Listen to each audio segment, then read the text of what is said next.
कहते हैं जिसका कोई नहीं होता उसका भगवान होता है।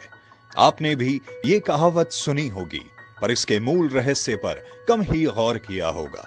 वो है भगवान का मदद करने का तरीका। गरीबों, बेसहारा, मजबूरों की मदद आखिर भगवान कैसे करते हैं? तो जवाब है बिना किसी को बताए। आपको, हमको भनक भी नहीं लगती और देवदूत हमारे दर्द पर दवा लगाने आ जाते हैं। पहाड़ी राज्य होने के कारण उत्तराखंड अक्सर आपदाओं से जूझता रहता है। कोरोना काल में तो चुनौतियां और भी बढ़ गईं। शहरों में गुजर बसर कर रहे लाखों लोग गांव लौट आए। नौकरियां छूट चुकी थी। गरीब भी लॉकडाउन और बदली परिस्थितियों में असहाय और भूखे रहने को मजबूर हो गए थे। ऐसे में देवदूत बनकर कई सामाजिक संगठनों के लोग सामने आए और उनके दुख दर्द को बांटा। इन्हीं में से एक है परोपकार का स्तंभ बन चुका सत्कर्मा मिशन।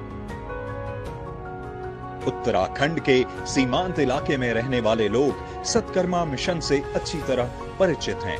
बाढ़, बारिश, तूफान, भूकंप आया हो या कोरोना की त्रासदी में इंसान मुश्किल में पड़ा हो, इस संगठन ने न केवल राहत पहुंचाई बल्कि यह सुनिश्चित भी किया आगे भी इन लोगों को कोई दिक्कत न हो। परोपकार के लिए बने सत्कर्मा मिशन को एक हिमालयन योगी आगे बढ़ा रहा है। नाम है स्वामी वीरेंद्रानंद। पिथौरागढ़ के धारचूला में जन्मे स्वामी वीरेंद्रानंद की प्रारंभिक शिक्षा मां गांव में हुई। इसके बाद वह उच्च शिक्षा के लिए नैनीताल, लखनऊ, इलाहाबाद और दिल्ली गए। एमएससी, बीएड और पीएचडी की पढ़ाई की। मत्स्य विज्ञान में रिसर्च करने वाले स्वामी वीरेंद्रानंद का योग, मेडिटेशन और नेचर साइंस से खासा जुड़ाव है। महेश योगी के सानिध्य में आध्यात्म की ओर अग्रसर होने से पहले उन्होंने पूरे भारत में महर्षि विद्या मंदिर के जरिए शिक्षा की अलख जगाने का काम किया।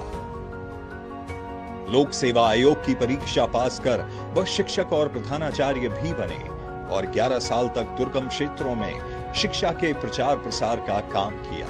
हालांकि उनके मन में जन सेवा और प्रकृति के संरक्षण के लिए काम करने की ललक थी। बस साल 2006 में उन्होंने तमाम भौतिक सुख सुविधाओं को त्यागते हुए 2006 में सरकारी सेवा से इस्तीफा दे दिया।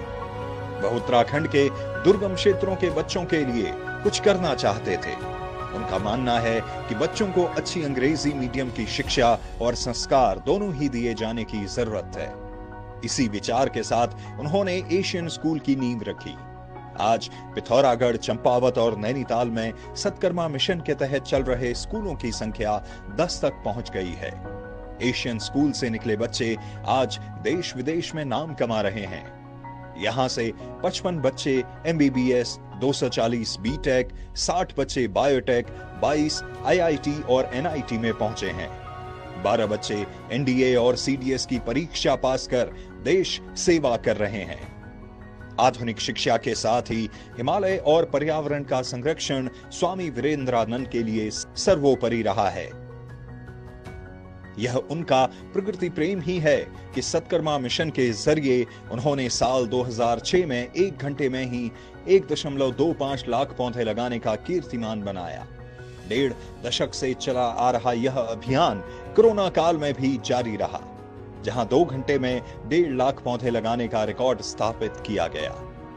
कोरोना काल में सत्कर्मा मिशन एक बड़े मददगार संगठन के रूप में उभरा। उत्तराखंड के ऐसे दुर्गम इलाकों जहां लोग भूखे रहने को मजबूर थे, उनके मिशन ने 17,000 से ज्यादा लोगों को राशन पहुंचाया। 1 लाख से ज्यादा लोगों को मास्क बांटे। यही नहीं, कोरोना वॉरियर्स, डॉक्टरों और पुलिस कर्मियों के लिए पीपीई किट की व्यवस्था भी की गई। शिक्षक से सन्यासी बने स्वामी वीरेंद्रानंद का सत्कर्मा मिशन 2013 की आपदा, काठमांडू भूकंप, धारचूला, मुनस्यारी समेत देश के कई हिस्सों में लोगों की मदद कर चुका है। आपदा के बाद भी उन्होंने लोगों को जरूरत की चीजें पहुंचाई। उन्होंने गंगा बचाओ, हिमालय बचाओ के लिए भी अभियान शुरू किया है। स्वामी वीरेंद्रानंद का मूल मंत्र है, आपदा में सबसे पहले जहां कम वहां हम। सत्कर्म का मिशन जारी है।